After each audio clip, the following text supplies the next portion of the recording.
What you see in front of me is the Honda Zero SUV. You've seen this earlier at the CES. This is a very high-end, top-spec EV a Honda SUV might look like from the future. As you can see, the design is very modern, minimalistic, boxy. It has that kind of shape that you want from a big, luxurious SUV. Now let me quickly show you what the side is. It's got that flat, very practical shape.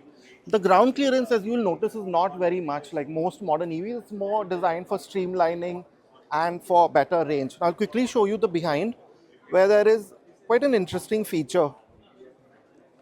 You notice this flat, very station wagon-like paneling. It gives you a lot of space. I especially like how this is done, and the lighting element is really quite smartly done.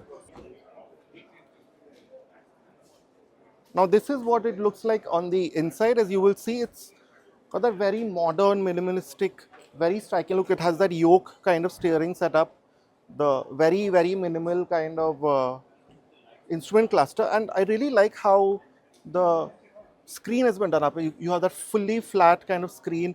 It merges into each other. I'm sure it's got a lot of screen real estate, and as you notice, you don't have wing mirrors, you have cameras even for the rear view mirror, and right there is the center console. Now after the Honda Zero SUV, you have the Honda Zero Alpha. Now this is also an SUV, but slightly smaller, slightly more approachable. And this is the one that might make more sense for India. As you can see, it has that same very boxy flat roof shape. So it's going to be very practical on the inside. We don't know what it looks like on the inside.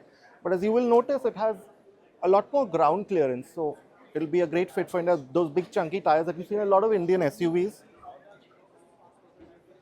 Now when you come to the front, you will see that it has a similar face to the Honda Zero SUV, but again, a little bit more simplified. It still looks recognizably like a Honda, so that's very great. So that's very good. A lot of gloss black, and this is where the charging element is. That flat bonnet, of course, it's an EV, so you'll probably have a frunk, but the way the lighting is done, the way the headlights are done, you have the charge port there. A very conventional kind of grille arrangement at the bottom to cool the battery pack. You have those typical big wheels that a lot of EVs have nowadays, and specifically for this version, you'll notice that the ground clearance is a lot higher than the Zero SUV, which is a more high-end, a more luxurious car.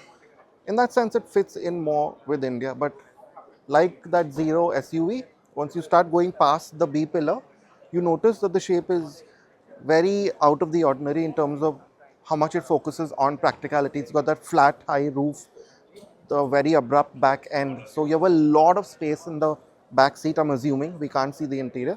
And you'll also have a lot of boot space. Now, considering that Zero SUV had a lot of cameras for visibility, this one has conventional cameras, but you might have a digital rear view camera. So boot space too can be expected to be quite good.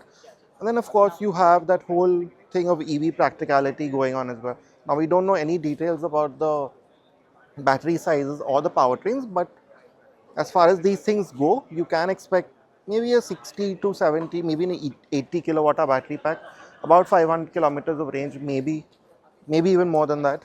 I'm talking real world range. And of course, you might also get a single motor or a dual motor setup. Power outputs can be as much as you want them to be. So yeah, this is a quick look at a Honda Zero Alpha.